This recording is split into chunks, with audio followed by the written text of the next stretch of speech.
सरकारी एसएसडी उच्च माध्यमिक विद्यालय रायगड़ा वार्षिक क्रीड़ा उत्सव अनुष्ठित।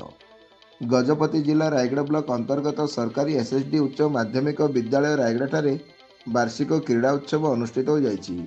आज सकाळ 8टा बेले छात्र और छात्री मानक द्वारा एक मसल शोभायात्रा स्थानीय जगन्नाथ मंदिर अणाजिबा परे रायगड़ा ब्लॉक शिक्षा अधिकारी श्री एस पापाराव, मंगल संप्रसारण अधिकारी श्री विष्णु प्रसाद सेठी, विद्यालयर प्रधान शिक्षक श्री सुरेश कुमार सहकार प्रमुख उपस्थित रही ଏହି କାର୍ଯ୍ୟକ୍ରମର ଶୁଭାରମ୍ଭ କରିଥିଲେ।